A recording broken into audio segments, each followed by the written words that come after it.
This episode is brought to you by the outstanding shows of the You Run Podcast Network.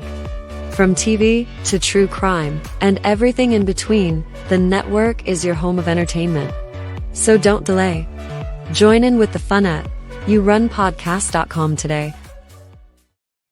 No quotes, nothing witty from me today. I just want to get this done and gone. I know, same. And I normally am not like that. I'm typically like, oh, whatever, Scott. But I'm same. I'm just like, this case is so negative. Yeah, this case sucks. Be nicer with your voting, guys. Yeah, but much nicer to us, please. Anyway, let's do it.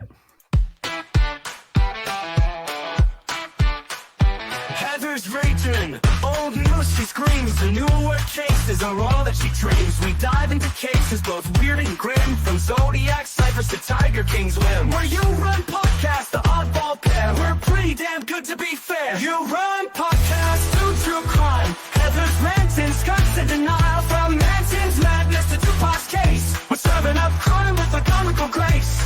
We're digging up dirt with a weekend and nod. You Run Podcast, approved by God. Probably not.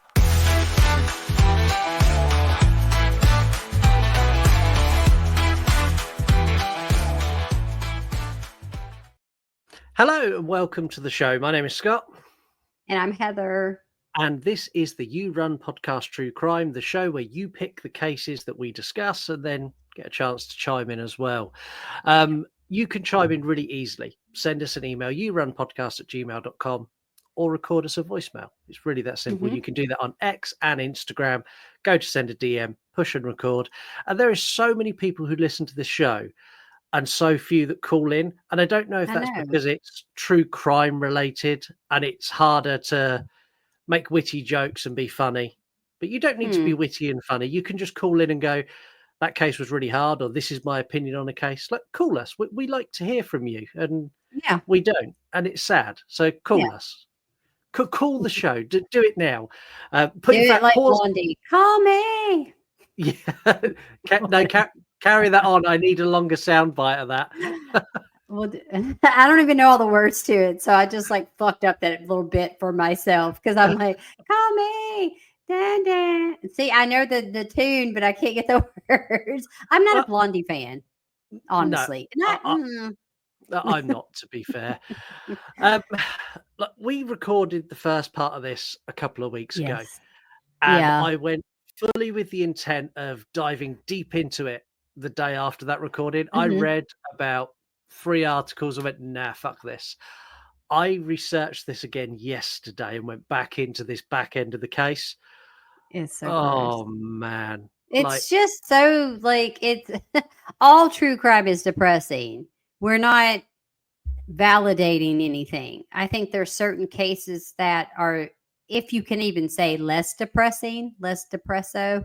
This one is just, when we get into it, the whole thing of it happening and how long it happened. Yeah. You're like, did anybody it's just, to me, I understand it was in a different decade. I get that, but it's so hard to think that these sick fucks got away with this stuff and they lived where they could be heard and caught very easily. I'm nosy as fuck. If I hear something that my neighbors, right? If you hear screaming, do you think you're not going to say anything or like check? Yeah, like that's the thing. Like, we've got neighbours. We live in a semi-detached house, so we've got houses attached to both sides of us. Yeah. Now, if I hear my neighbours screaming at their kids, do I do something straight away? Probably not. Like we shout. Not bad. No, there are times you shout at your kids and you send them to their room or you tell them off for doing stuff like that. Happens. But if I heard on a consistent basis, like loud bangs, loud thumps, screaming, shouting, crying, I would report that to somebody, if not go and knock the door myself and go, is everything okay? Well, if you joined us last time, you will know this is the second part of our Fred and Rose West case. If you didn't join us last time, why are you here? Like, you are in the wrong place. You need to stop this one, go back an episode and listen to that episode first, because otherwise this one I don't know. It's doing like this episode without the other one is kind of like having pudding before you have your main meal. Like there's an order things Yeah. going. Like don't mess things up. Saying that, like we're not your parents. Like we can't impose rules on you. If you want to listen to this episode first and then go back and listen to the first one, Some people like to have dessert first. Maybe you want your appetizers last. It's traditionally you eat them first before your entree. The bottom line is just listen to us, but you do need to listen to part one so that it coincides with this part, because you're just Yeah. going to hear the end of it and then you're going to, I mean, it would still make sense, but you might hear part one and be like, I don't know if I want to listen to part two, but please Exactly. do, because it's bad. Previously, we discussed both Fred and Rose's childhoods, which were equally shit. Like it doesn't justify what Yes. they've done, but they had shit childhoods. We looked at some of the murders of, well, we looked at all of the murders of Fred before he met Rose. Mhm. We then looked at some of the murders they'd done together and a murder that Rose done on her own. We then looked into their depraved lifestyle of prostitution, torture, rape, incest, all those wonderful things that made me call an end to it last time. I'm like, this is the point, we're done. This time, as much as it boggles my mind to say it, it's worse. Like if you listen to the last episode, you went, "Oh, do you know what? This is pretty heavy. This is like this episode Yeah. is worse in every single sense of the word. It's infinitely 10 times harder than the last one. This covers sexual assaults, domestic violence, Hmm. murder of their own child. We're also going to talk about the failings of social services here in the UK, and Yeah. because they're like this, everything that happened would have been so easily stopped at so many different points in time, but people like didn't care or didn't want to get involved, and it really annoyed me. Yeah, it's Like, kind of mind blowing. I don't get it. Like I can understand people's mindset of thinking, well, it's not my business, I won't get involved. But like my thing is there is a stipulation to that. Like when you hear there's children involved, especially, that seems like something you need to stick your nose in that business. Be Pinocchio, okay, bitch. Like you Yeah. gotta do what you gotta do, because the child typically is not old enough to validate themselves, and they cannot help themselves usually. It doesn't matter. Just like be nosy. Being nosy helps a lot of people if they know how to do it right. yeah, yeah, it really, really does. I'm going to give a warning on this one. If anything we've just described or anything you heard on the last episode you found Yeah. upsetting or distressed you, go into this with a little bit of caution, because this is very much the same, just stepped up a bit. Yep. We're going to kick things off with the beautiful domestic violence filled home that they had. So last time we established Fred is bound to fits of rage, and Rose took pleasure in torturing and watching others Yeah. suffer, which that's kind of just the surface level, but that doesn't build a very good environment for children. No. The poor kids receive regular beatings from both Fred and Rose. The majority of the abuse came from Rose, which I find so hard to wrap my head around. Like, Fred was not the father to all of these children, so some of these children were from Rose's clients. So I don't justify it, but I understand that he doesn't have that maternal bond necessarily. But these are her children that she's given birth to, and she beats them and hurts them. And that to me is, I can't wrap my head around how you could hurt your own child. It blows my mind every time I try to process that. My brain goes, nope. Yeah, it doesn't make sense. And coming from a mother's perspective, because I have children, and I find it hard to believe that as a mother, yes, you carry these babies in your body, you deal with all the stuff at being pregnant now, as I know, it's not fun. And how you could put hurt on a child, like I don't get it either. I do understand being frustrated. Yeah, we all that's have part of being intrusive thoughts. Like intrusive thoughts are not dangerous. Like we all think like, oh my God, shut up or something like that. But that doesn't make you a bad parent. But I think that with Rose, a lot of this had to do with control.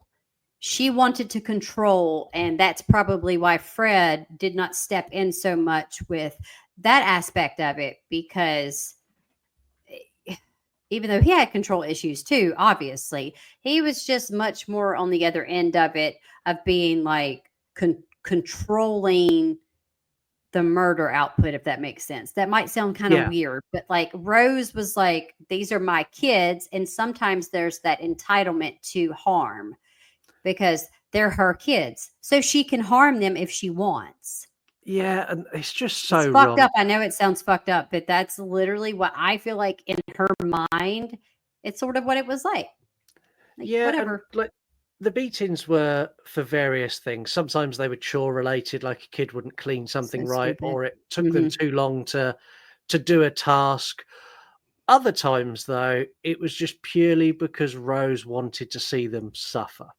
If she's a sadist, just like Yeah, Fred was. Like you know that already. She was a sexual sadist, and then just a sadist in general. I think she loved seeing pain.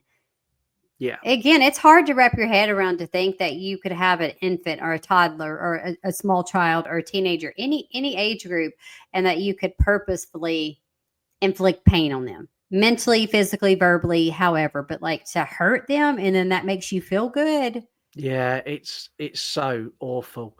It's Um, disgusting. there were a few children who run away from this home, and I get it. I understand why, and I wish they'd Yeah. run away and stayed away.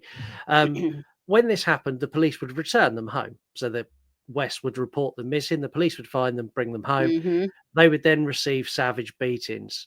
Both Fred and Rose had an agreement that they would never mark their hands or their face because they were the only things that couldn't be covered and would bring outside Yeah. attention into what was going on in the home. Uh And huh.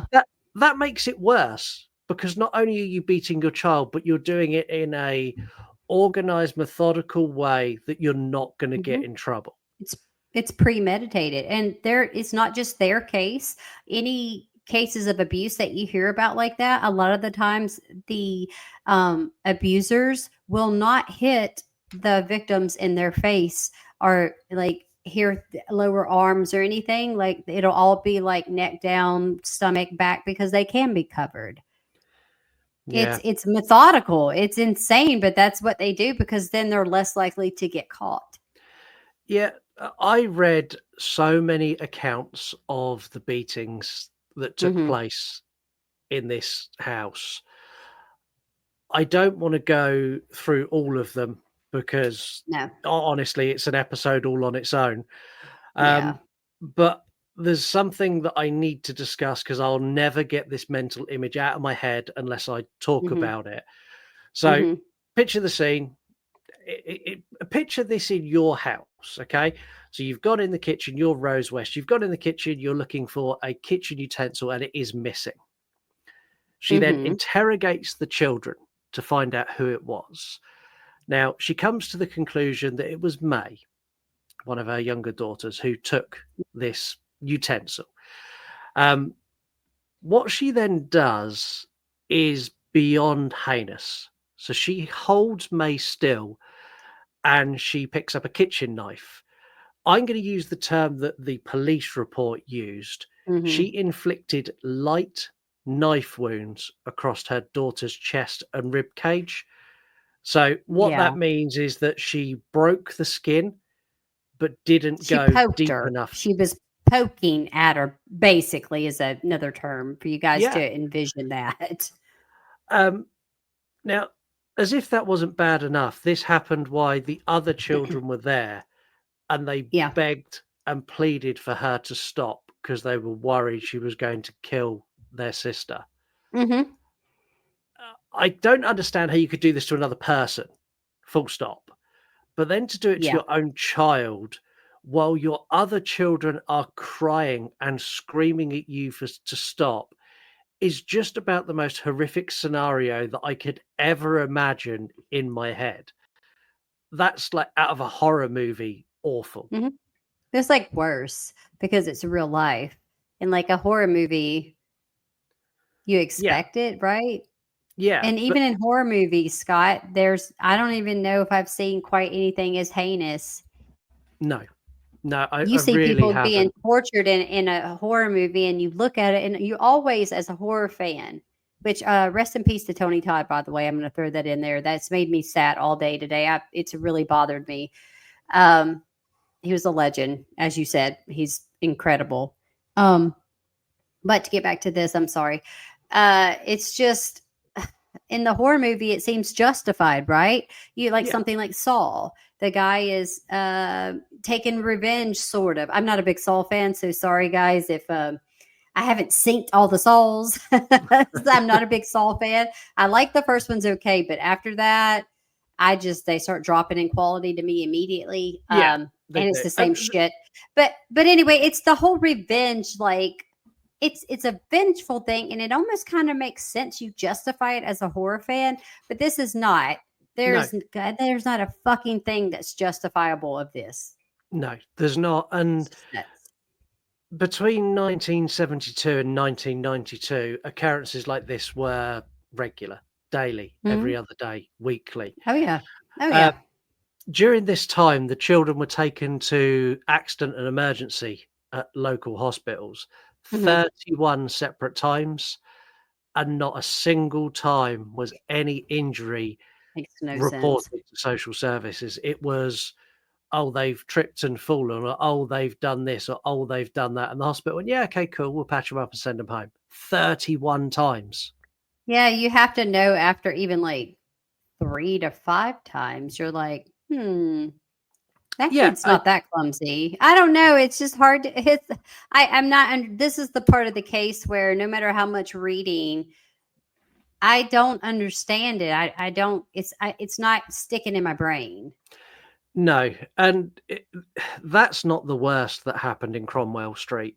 So both Fred and Rose sexually assaulted their daughters, Heather and Anne-Marie being the main targets of the abuse. This was only after, Heather and May were the main targets after Anna-Marie ran away. So she ran away, and she was kind of the main focus of these attacks until she did. And then they switched to their younger daughters. Again, I don't want to go into this in too much detail. It's about the most horrific thing I can think of. But I also understand there's 90% of people who listen to a true crime podcast that you want to expand your knowledge of the case. And there is a portion of our audience in particular, I'm going to say about 10%, that like to hear Heather coach me through these horrible moments. We get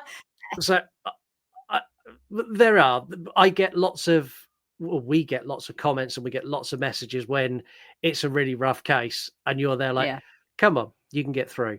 I mean, you can. It's difficult though. Like even for me, and in a lot, this case is especially it's just so difficult because we're both parents and of younger children, and I have a toddler and a soon baby. So, and you just think about like, even when your kids get hurt, let's say you didn't inflict the pain on them, but when they fall down, they get hurt, you just feel like shit. You're like, God, you know what I mean? Like you don't want to see pain coming from your child, especially if you can prevent the pain. And I've had a day today. I told you about this earlier. Campbell is just, he's been on one today, and it's just, it gets stressful. Like I get it being stressful, but nowhere near in my mind am I going to hurt my child. No. It's so that's what makes this so hard to wrap our heads around and for you to get through it. Yeah. And with this, I've selected a couple of examples of things that they've done that will just give you an overall picture of these were regular occurrences.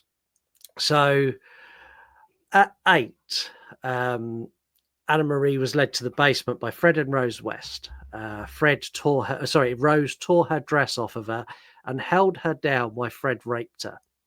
It's just gross. It's awful. After it was over, Rose explained to her that that's just what dads do, and she better get used to it. She doesn't need to tell anyone, because everyone has that happen to them. They would also make her walk around in sexually provocative clothing, wearing sexual devices. And by age 13, she was being used as a prostitute to external clients. Now, whenever this happened, Rose would stay in the room during the booking to make sure that she didn't reveal her actual age, because they lied and said she was 16. Yeah, I mean, but I'm okay. But anyways, we're not going to get into that to throw you off track. But like, clearly, she looked like a child, and even Yeah. 16's a fucking child. I get the Yeah. age of consent, whatever. I don't care. I don't Yeah, I care agree. in this case. It's just no. Yeah, it's a complete no. Whenever she resisted the sexual assault, she would be beaten and then raped as a way of keeping her compliant next time. After she ran away, the other girls would then be regularly raped and sexually abused. The girls and brother Stephen come up with an idea to reduce the risk of one of the girls being raped. So he was younger than them, but he became almost like a kind of guardian, and the three of Yeah. them would go everywhere together. So Yeah, if to one of them protect 'em. needed, if one of them needed the bathroom, that one would go to the bathroom. The other two would go, and they would play outside the door to reduce the amount of time that they could ever be caught alone. Yeah. Stephen was also subjected to a threat of sexual abuse. He was told that when he turned 17, he would have to have sex with his mum on his damn. birthday. With his mom? Yeah. No. Yeah. He that for his 17th birthday, he had to have sex with Rose. Oh my god. Um, I don't know how I missed that, guys, but y'all are gonna see this video. What the actual fuck? Thankfully, Stephen was a disobedient child, and he got thrown out at 16, which means he avoided this happening to him. But that is what was planned before he was thrown out the year before. My ass would have got. That is so disgusting that I almost want to be like, you know what, guys, have a nice day. We're done. And this does not happen. Scott knows. But these people, I know, I have so much to say. It's so vile that I cannot understand how a fucking mother can be No. like, that's so gross. It's not even like, it's not even a laughing matter at all. It's nothing. You can't make a joke about any of that shit. It's not funny. No, it's These really people not. are fucking. I'm glad. This is over. Heather West, your namesake Heather, Yeah, had a lot of traits that you share. Which, when I read it, I was like, that really is a Heather trait. it's a Heather trait. She was resilient. She was defiant. She was determined to escape, and she is part of the reason that things started to fall apart for this little setup they had. Yeah. So when she started secondary school, she started to talk to her friends a lot more and open up, and she started to give information about things that were happening at home. Teachers also noticed and things were not right. So when you go to secondary school here, you do sports, and part of doing sports is you have a locker room where you get changed and then you shower afterwards, and that's a communal thing. Now, she would always refuse. No, not getting changed with the other girls. I get changed afterwards or whatever. It was like, I'm not doing it with the others there. This riled one of our teachers up, and our teacher made her. This revealed a body full of bruises and scars and marks. She told the teacher it was through fighting with her siblings, and the teacher accepted that as a reason. I just and just went, okay, I'll fine. How do you? No, I don't like. Again, I have every suspicious bone in my body. Let me tell you something. I'm pretty much not going to believe what you even say the first time, and I'm going to question it, and I'm going to need to be reassured, and I'm going to fact check it. I just don't get how you can just be like, okay, yeah, you fought with your brothers and sisters. Like, I don't know if this makes is no sense.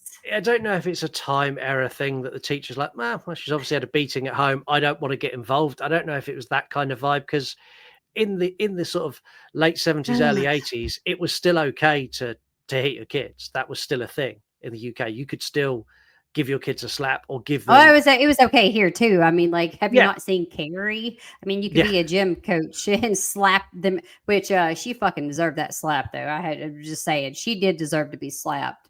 Chris, whatever her name was. But besides that, yeah, it's not just a UK thing. It definitely is just a decade, a time thing. Yeah. Where parents were more abusive to their children, and us millennials now are like, well, we don't do that shit. And No. also, mother, father, you need fucking therapy because thank you for raising me like dog shit. Sometimes it be like that. It really be like that. Because we have trauma as older millennial people. We do. Yeah, I'll give a prime example to anyone who's in a younger part of our audience bracket. What I'm going to tell you now is insane. So when I was at school, we had a maths Mhm. teacher, and if you Mhm. made any noise, he used to take the board. We had chalkboards. It was a big, heavy Mm. chalkboard rubber, and he used to spin around and he would bounce it on his desk in front of him and fire it off into the room as hard as he possibly could. There were Mhm. holes in the back wall of the classroom. And if that hit someone, he used to laugh. He didn't care who he got as long as he got someone. And that was Yeah. every maths lesson, that was a thing. And no one cared. Like, I remember telling my mum that happened. And she went, yeah, as a teacher, teachers do that. Yeah, and it's just that's nuts, right? Because when I Yeah. was in elementary school, so like elementary school is like when you're young, little school, and they had paddlings, so the principal was allowed to paddle if you were bad. Now they don't do that anymore, but No. isn't that insane? That what did you do to get Yeah. a? First of all, I will say, my mom would have came up to that school and blew that fucking school up. Yeah. Now, I have a younger mother for my age in comparison. We're not very Yeah. far apart. But anyways, had someone paddled us, that wouldn't have been okay with her. So I can say that. But in general, the way that our parents raised us, it's nuts. It's wild because you're like, this is why we are the way that we are. And this is also why when we're in our 40s, we look good as fuck because we're preserved from all the shit that we ate. And now all you little 20-year-olds love y'all, but like y'all be looking older than us. So Yeah. fix it. Yeah. We look good for our age. I think so. By the mid 80s, Heather had spoken up enough that people now knew that Rose was a prostitute, and they had Uh-huh. a good understanding that Fred and Rose were not the nice people they portrayed out into the world. Now, when Fred realized that information was starting to leak out, he made Mhm. it his job to walk Heather to school and pick her up every day to limit her interactions with people outside of the classroom. And that's an element of his controlling element. Oh, yeah. Heather left school in 1986, and she'd applied for a position in a holiday park, almost like a camp counselor type position in Mhm. a place called Torquay, which is on the south coast of England. Mhm. She didn't get that job, and she was devastated. And I've read several accounts of her siblings recalling her crying herself to sleep that night because she knew she was then stuck until she could Yeah, that find was her another way way out. out. And yeah, it was her way out. Like I literally would have been like, oh, I got the position. I'm leaving. I'd Yeah, rather be homeless. I mean, like, honestly, you think about that. You're like, what's worse? Let me run away. I mean, obviously, they didn't give a shit about like finding the children or doing anything. I know they did bring them back. I know that we discussed that. The kids would try to leave and they would bring them back, but like, I'm gonna yeah. run. Y'all ain't gonna find me. Yeah, and Nope. I think I'm the same. The following day, most of the children went to school. There was one who Mm. stayed home, but we'll talk about that in a minute. When they got home, Heather was gone, and they were told that she got a call and she had got the job and she'd gone down to Torquay to take the job. And this is the Mhm. story that they shared with all of their neighbours and anyone who asked where Heather had gone. Um, Fred would often joke with the other children if they were naughty that they need to be careful, otherwise they'd end up buried under the patio like Heather. They didn't But he know at the wasn't time. joking. Yeah, I mean, he wasn't wasn't fucking joking. joking. Isn't that? It's God, awful. dude. What actually happened to Heather was Fred held her down and Rose stamped on her head until she Yep. died. This was witnessed by their youngest brother, Barry, who was 7 at the time. How I do don't you... even know. Like, you know what? How can I word this before we take a break? How can I word this? Her death was almost bittersweet in the sense of getting out of that environment. You almost would pick death over Yeah. that because I think at some point you feel like no one's going to help her. No one helped these children. No one did anything. And the mother was the one that actually killed her. Fred did assist, of course, but it was the mom. I can't even. No. Should we take a break? Let's take a break. Yeah. When you finish this episode, why not head over to yourunpodcast.com and check out some other shows? For some additional horror content, Podcast in the Woods is a great destination. Hosted by Gabby and Boomer, this horror movie review show boasts regular guests and honest opinions. Highly entertaining and at times hilariously funny, Podcast in the Woods is top-tier horror content. Or why not check in for some super nostalgic moments with Pop Culture Reflections podcast? This show is hosted by Justin and covers everything that has influenced pop culture in every decade. Films, music, TV shows, and professional wrestling all make regular appearances along with fabulous guests. This show is a must-listen. These and many other incredible shows all available at yourunpodcast.com. Your home of awesome entertainment. We are the home of awesome entertainment, yourunpodcast.com. Go and check out all of the network members there. Also, while you're there, you can check out our shops. It's time for Heather to put her t-shirt on. There we go. Oh, we always Anyone- wear one. Yeah. I'm still at that yellow shirt. I saw you click it off fast. Bitch, I still want that shirt. Look at my shirt today. It says MILF and cookies. So naughty. I had to get it. It's funny. Yeah, I like it. I'm For wearing entertainment. Okay, guys. If you want the link, DM me. I'll tell you where to get this shirt. If you're a mom. If you're not a mom, get out of here. Yeah, and if you're a middle-aged man with a bit of a dad bod, I can tell you where to get this snazzy Deal. warm jumper I'm wearing. You'd be a deal. Oh my god! Tell Lisa that. Please tell her that. Please. Go and check out the network, yourunpodcast.com. Loads of shows there, loads of cool shows, loads of cool people. Go and hit them all up. This case is just a laundry list of failings by every single person that ever came near this family, from police to social services to school teachers to neighbors to random fucking strangers who knew what was going on. Like, there was so much evidence that what was happening, and no one done a fucking thing. Nobody did anything. They didn't even try to call.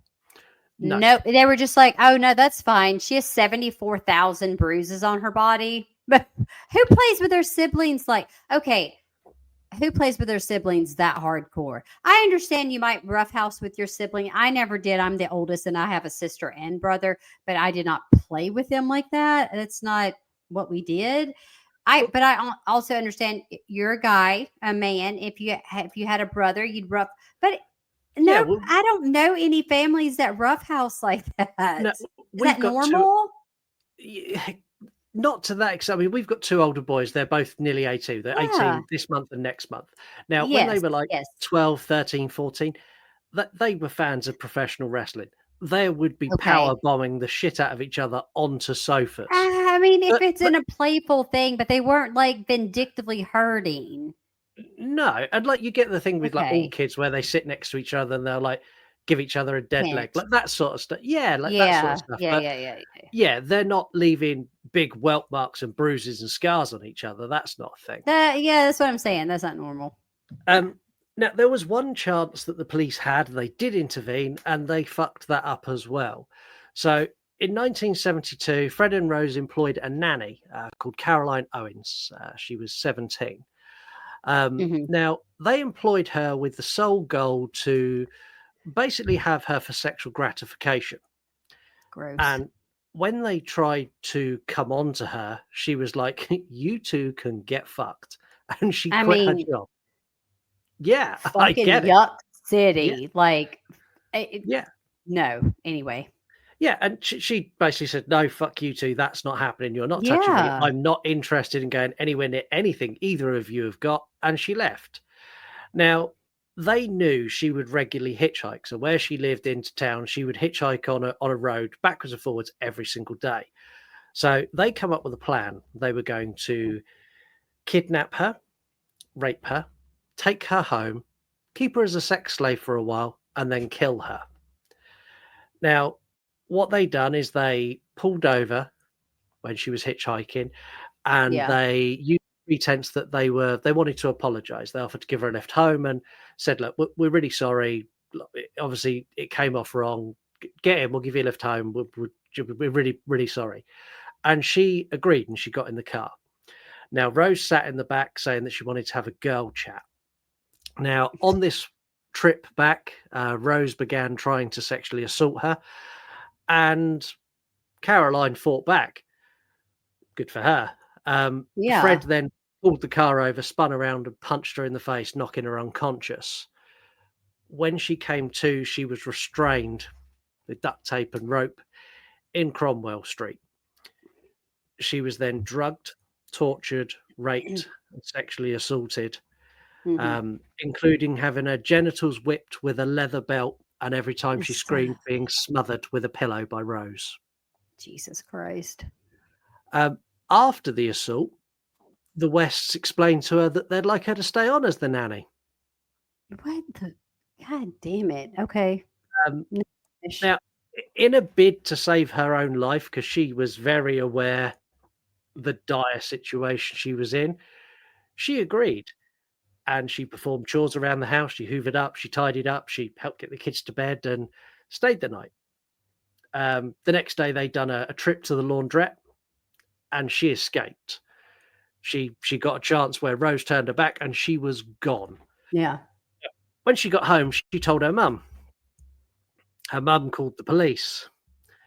Fred and Rose were arrested, charged with assault, indecent assault, actual bodily harm, and rape. Now, they were bailed, but they were tried for these crimes. And on the day of the hearing, Caroline decided she couldn't face reliving it. I get that. She didn't testify. Now, because the prosecution were concerned that they would lose the conviction, they offered up a plea deal. So they threw out the rape charges and the sexual assault charges, and they dropped it to a lesser charge of indecent assault if they pleaded guilty. They pleaded guilty, and they were fined £50 each, which is the equivalent of £600 today, and then allowed to walk. Yeah, but that's not that. Whatever. Okay, sorry to interrupt. Just keep on. This is just the stupidest bullshit I've ever heard of in my life. So you do this to somebody, and you're just like, "Hey, pay up a few dollars." Makes a lot of fucking sense that all they care about is money in that society. Yeah, not only that, though, this is the prosecution not wanting to lose their guilty conviction, because they get a guilty regardless of what the judge sentences. That's a tick in their clock. We won. Like, the prosecutor from that walks away and went, "We won that case. It was guilty." But they didn't win that case at all. That is the biggest failing that we've ever seen on this show. That is the biggest miscarriage of justice ever. And it's disgusting. And honestly, when I read about it, I was like, "Fuck you. How is a £50 fine acceptable for kidnap, assault, rape? Like, the plan to kill? How is that a £50 fine?" It almost seems not real, you guys. This almost seems like we're making this up. I wish I was. Because it's so insane. No, I know, right? But it's so insane that they served no jail time. They just got a fine for they like you could have killed her. So what were you going to get? Was it 100 pound if you killed her? Like, I'm not making a joke of it. It's just literally no, repulsive and stupid. Yeah, and it blows my mind. Yeah. During the late 80s, Fred and Rose would use various stories about where Heather had gone and what she was up to. Mhm. And this actually raised some concern with enough people that police began a missing persons investigation into Heather. Oh, you mean they did their job? They did something? Yeah, yeah, only took them like 5 years to do something. Good Um, God. Now, this coupled with their daughter in 1992 sharing a horrific story with a friend's mum Mhm. led the investigation to one of the most horrific discoveries in British crime, no, in fact, crime history. Yeah. So, Louise, who was 13, was raped by Fred. Mhm. And she went and told Rose that Fred had raped her. And Rose said, "You were obviously asking for it." I mean, That's I hate mental. her. I It's just hate her. it's more than mental. Okay, like you're not even a fucking person. I don't know why you were ever on this earth. No. It's disgusting. So after she didn't get any sort of comfort or help or Yeah. protection from her mum, she told a friend. And that friend told her dad, who called the police immediately. Mhm. The police searched the house. They found over 100 pornographic tapes, some homemade, some sort of commercially bought porn. Louise had told the police that Fred had videotaped one of the rapes, and that's the tape they Yeah. were looking for, but they couldn't find Mhm. it. That didn't stop them, though, because they're in now. They've gotten in. They're in the house. They interviewed all the children, and in less than 24 hours, all of the children were removed from the home and placed in foster care, which Yeah. should have happened 15 years prior to this event. Yeah. You can't even be like, oh, a victory is a victory, because it's not a victory in this case. No, it's really They not. still lost their lives. Their children that we're fixing to find out that lost their life. Yeah. The subsequent investigation went on for 2 years. So the Wests weren't in prison; they were still at home at this time, and they were given a warrant to search the garden after talking to the Mhm. children that are now in foster care, that are now a lot more comfortable with telling you what actually happened. They got a warrant to go dig up the back garden. The Mhm. morning the warrant was executed, Fred admitted to killing Heather. And said that she was buried under the patio. He admitted to manslaughter, saying it was done in a fit of rage. They had an argument and he strangled her. Okay, well, he's not the fucking, like, he can't decide that it's manslaughter. You don't kill someone and say, I think it's manslaughter. Like, that's Yeah. not how that works. No, it's really not. Fucking cuckoo. Over the coming days, weeks, and months, 12 bodies were recovered from the garden, the basement, and other locations across the area. Anne Yeah. McFall, Catherine Costello, Charmaine West, Linda Goth, Carol Ann Cooper, Lucy Partington, Theresa Seigenhather, Shirley Hubbard, Julianne Mott, Shirley Ann Robinson, Alison Chambers, and Heather West. These It'll were make all no of- sense how they gonna bury all these people. No. Ain't nobody seen nothing. Y'all ain't seen nothing. Yeah, like I'll be honest, I can't, like, I live in the same sort of setup of housing that they are. Like, Yes. there's houses either side. I can't Yes. go in my garden and light my barbecue without a neighbor coming out and going, "Hi, They like how this. are you?" Yeah, Exactly that. I don't understand. Like, were their neighbors deaf and blind? That's the only thing that makes sense. It does. Like, literally, if I go in my garden, like during the day, if I'm on the phone at work, like I work in the conservatory area by my back garden, if I get Yeah. up and go for a walk in the garden because it's sunny, I guarantee one of my neighbors will either spot me through a window or come out in the garden to have a chat. Like, that's Girl, just that you know that's true, because the people nosy as fuck these days. That's me. If I live by you, be like, what you doing? What you up there doing? But Why no, are I you in get your it. garden? Like, Yeah, I don't have a garden. I wish I did. Also, sunny days in the UK. You better document that. I don't believe it. Send a pic or it didn't happen. um, I think the thing that I find most distressing is all of their victims were women. They were aged Women between and young. between 8 and 26. Most Yeah. of them were runaways. Some of them were Hmm. hitchhikers. Like, they were the most vulnerable of vulnerable girls, Yeah. and these monsters took them into their home, and the things they done to them were just unspeakable. These horrific acts, and then at the end of that, they died with the knowledge that they knew they would never coming out of this scenario. And that haunts me, that there's a young And girl it's in just, there who's 16, mhm. 17, and she knows what she's just been through, and she knows what's Yeah. next, and she knows no one can save her. It's just sad that but they purposefully preyed on the vulnerable Yeah, because people like that type of abuse, they're a bunch of pussies. Honestly, it's like you're not a fucking tough guy or a tough girl, woman, whatever. They preyed on victims that they knew they could control over, that they yeah, knew that they for sure could demolish everything about them, even their own children. yeah.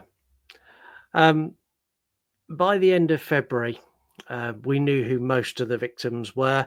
Hmm. Remains were found up until June, but Fred started sharing more information with police that helped them find additional bodies. Rose was yet to be arrested at this point. So both her and Fred said that Rose wasn't involved and Rose knew nothing.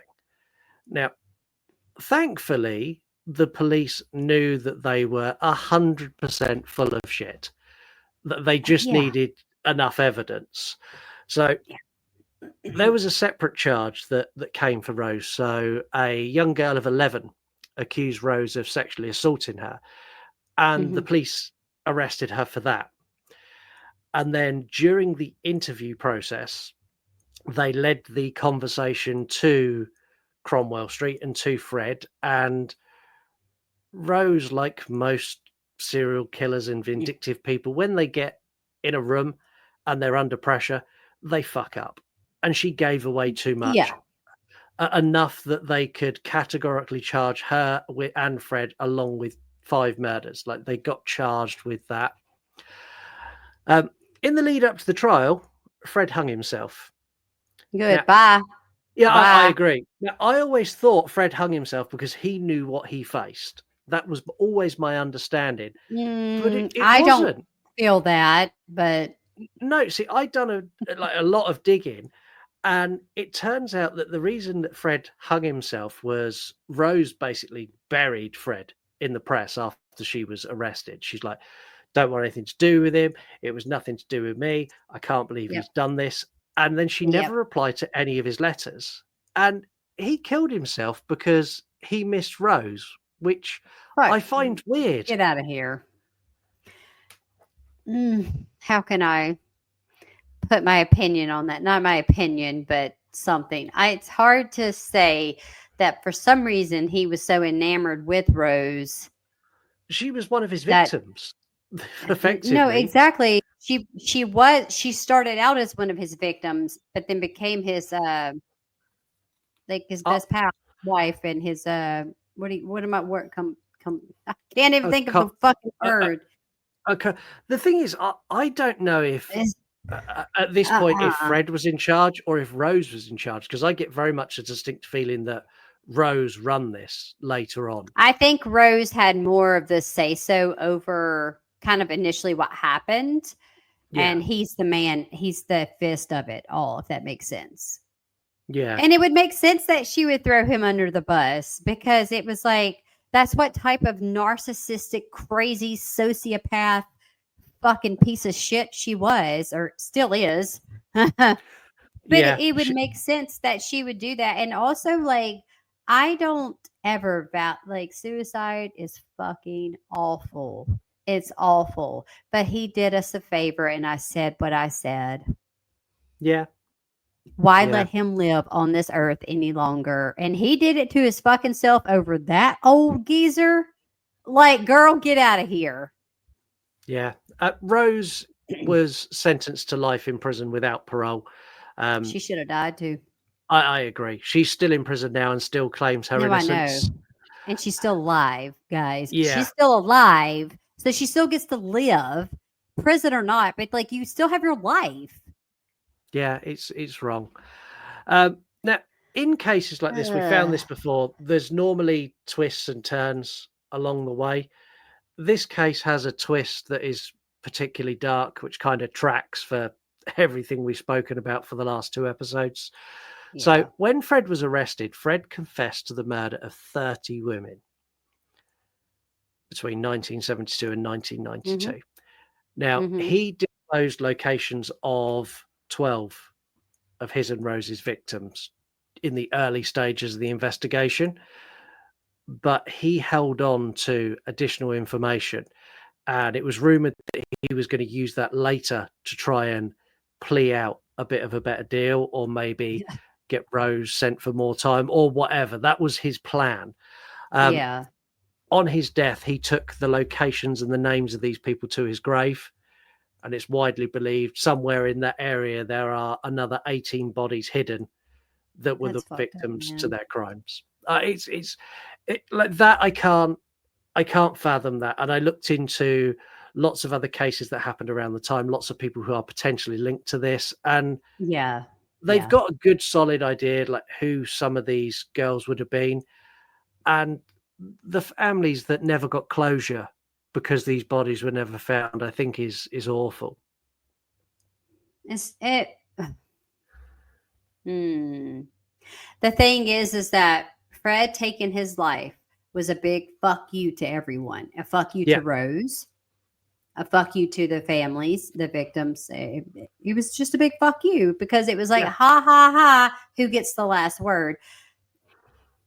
Technically, he does because he killed himself with secrets, and we don't know if there were 18 more bought. That's the thing. You won't know. Maybe one day will it ever come out? One day, possibly. But I guarantee you that with the crisis of our world as is, that's probably not going to be something that's going to ever be really looked upon any further. I would say. And the worst bit of this is Rose knows. Rose no, she does know. And the fact she still protests her innocence all these years later infuriates me. You're in prison for life, forever. You're going to You're die not getting prison. out. Just fucking tell everybody what you did. Yeah. Like, we know there's lots of details that we're not going to get, and she will die with those just like Fred died with those secrets. Because that's the type of sociopath you're dealing with. She's going to claim innocent because why they don't ever take any accountability for what they do bad. That's what a sociopath does. That's the whole point. And they have no feelings or remorse. A true sociopath does not feel anything. She doesn't feel bad about any of this. You think she mourns her daughters that she killed? No. Nope. She's just, she gets to be in prison. I don't know what prison she's in. I didn't even look at that part, to be honest with you. You guys, I'm like, I don't give a fuck about her. I'm done talking about her old raggedy ass. They're done. The end. Yeah, that's kind of, I mean, this case was rough as shit. Like, this is one of the hardest cases we've covered. Yeah. I think what I find really hard is with every case we cover, I can always tie some reasoning to something. I don't justify it, but I can understand the motives behind it. And there's just no reasoning. Like you said, when we first started doing true crime, you said some people are born evil. And this is before we'd released a single episode. And I remember saying to you, fuck off. No, they're not. Yeah, I know. I was like, well, fuck you too then. Yeah.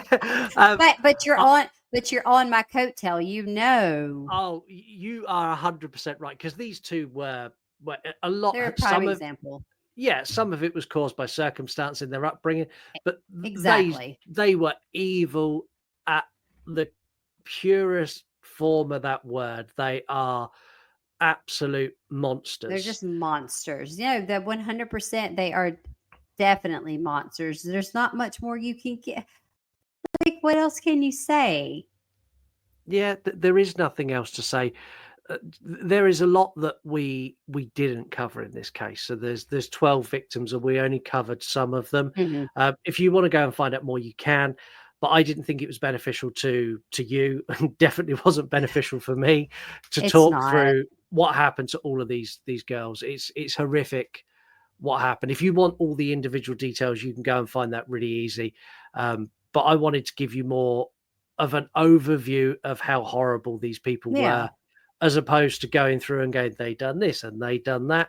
Because fuck these guys. I don't want to talk about them. They don't deserve for me to discuss the horrible things they've done. I've given enough. We've given enough.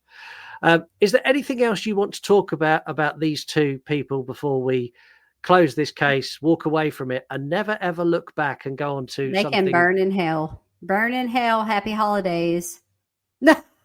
Like, honestly, no, there's not, because again, like just to piggyback off of what you just said, you can do your own research, guys. We do try to give you as much information about these cases, and obviously there's so much that goes into these cases that we would not be able to do it in even a couple of episodes most of the time. So we like to label ourselves as we're more of a cut and dry podcast of getting to the point, getting to the meat and the meat of the situation. Yes, there are all these other small details, but honestly, you probably don't want to read about them, just because, like, once you know, you're listening and you know what Fred and Rosemary did to these women in these girls. It's I'm not saying it to be insensitive, but it's literally, that's what they did to all of them. All the other additional victims that we may have not listed, you're regurgitating. They had an MO, and that's what they did. Yeah. Sexual assault. They were very, very, very much sexual sadists. So they got off on the fact of hurting someone. And that's all you really need to know, because if you read into it, you're going to get that same stuff regurgitated to you on most articles that you come across. It's going to say the same thing. So we try to save you guys the time, is what I say. We try to save you guys the time to say, oh, well, they summed it up pretty well. I don't really need to go dig into it anymore, because there's not, you're just going to read more about more abuse. Yeah. And I don't want to do that. That's not true crime fun for me. No. And if you're anything like me and you're a little bit sensitive to true crime, cases like this are hard. Like, I got through this because I spaced it well. Unlike when we done Toolbox Killers, and I went headfirst into it and just went. Like, this, I knew what the Toolbox Killers done to me. So with this, it was very much like, I'm going to do a bit. Okay, that's enough. I'm going to take like a couple of days break before I even look at anything again. And like, when I put notes together for this episode, it's like, there's 3 paragraphs. That's enough for today. We'll do some more next time. Like, you're like that. You got to you need a breather, because it is a lot. And especially for you, even though we've been doing this for a while, you've become more desensitized, I think, to a degree. Yeah. It doesn't mean it doesn't affect you still negatively. Like, I guess for me, I don't like talking about this particular case. And it's very rare. As you know, you won't hear me say that very often, because most of it is just, it doesn't affect me in that same way. It still sucks, and it's horrible details, but it doesn't affect me. But this one is you would have to have no soul if you didn't feel even the slightest bit of remorse for these people. And it's called empathy, guys. Look it up. Like, you don't have to know these people to feel.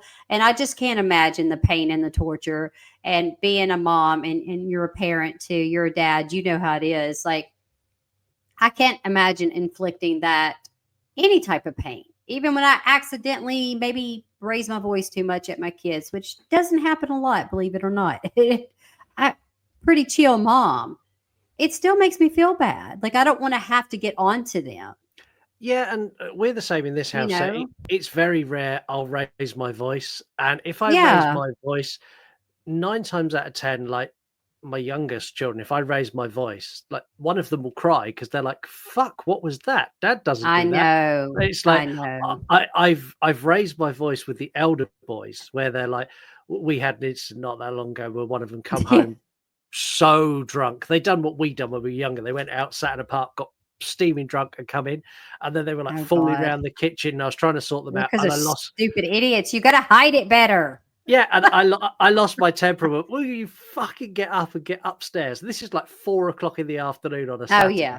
Yeah, And like no. my two Mm-mm. youngest children were in the front room behind, and they like, oh, I was like, oh God, no, now I feel bad. And then I'm like, get up You've those stairs upset into your them. bed. Yeah. Yeah, I don't get it. Like, I'm not a shouty person. I'm not an angry I'm person. not particularly. I do have a tendency, the way I was raised. My mom was a yeller. She did yell at us a lot. And sometimes that leaks over too. I think as I've gotten older and being an older parent now, I've gotten much more controlled with it. But being a younger parent, it was tougher to not yell. But I say I yelled. I never cussed out my child. That's not what kind of yelling I mean. I just mean raising my voice and maybe kind of getting a little too upset over something menial. But a lot of that comes from if they spilled something. Yeah. My mom would freak out.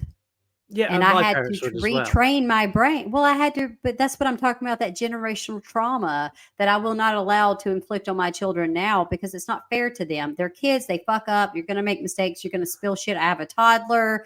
That boy makes so much fucking mess when he eats. So it's just like, but again, it comes from the way we were raised, and it makes it a little more difficult that you have to break that curse, basically. You have to say, I'm not going to get upset because they spilled milk or they spilled whatever they spilled. Yeah.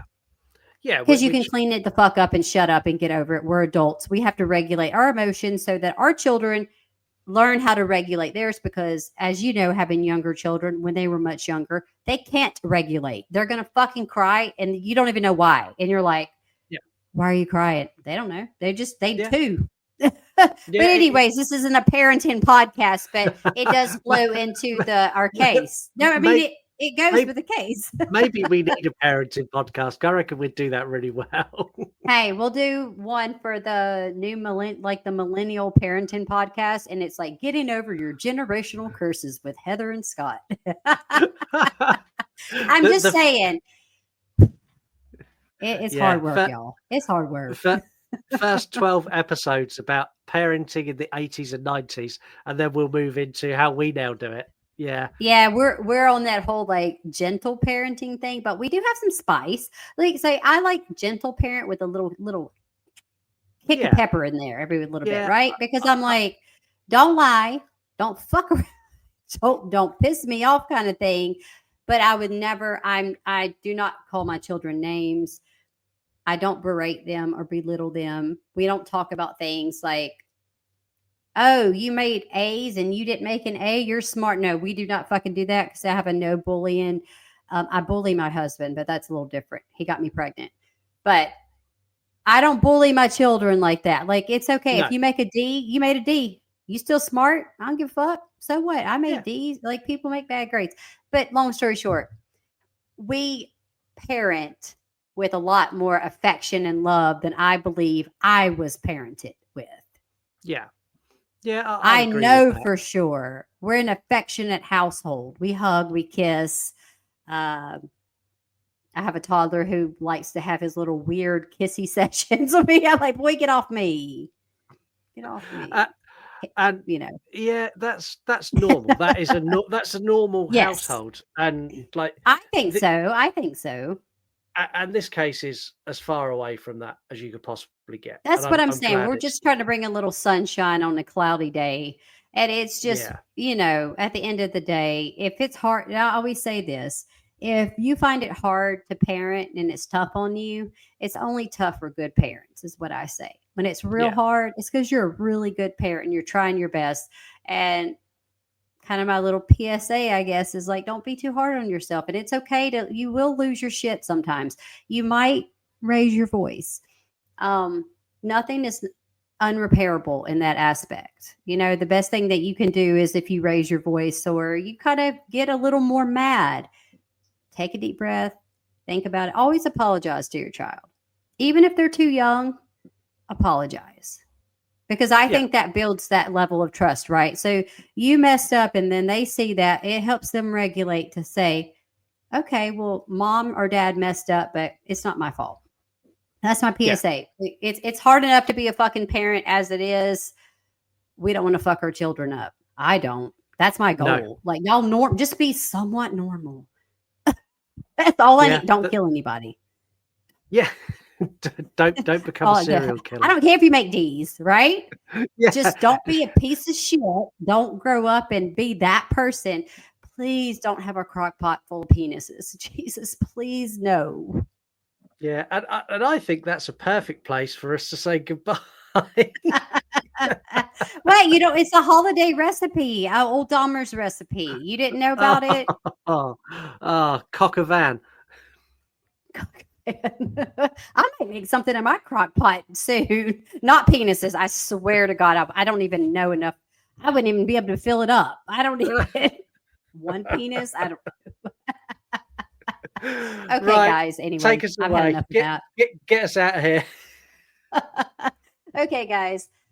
As always, I hope you've enjoyed listening to part 2 of this. Also, go listen to part 1.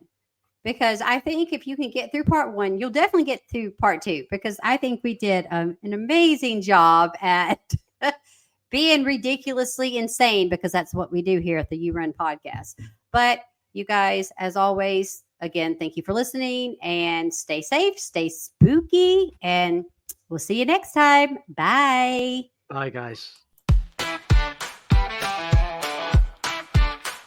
Heather's raging, old news she screams. The newer cases are all that she dreams. We dive into cases both weird and grim, from Zodiac ciphers to Tiger King's whim. Where You Run podcast, the oddball pair. We're pretty damn good to be fair. You Run podcast, do true crime. Heather's ranting, skunks in denial, from Manson's madness to Tupac's case. We're serving up crime with a comical grace.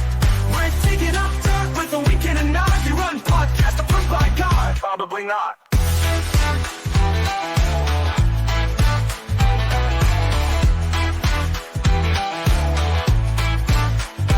Scott's like, can we talk about movies? Heather's yelling, no, it's time to do this.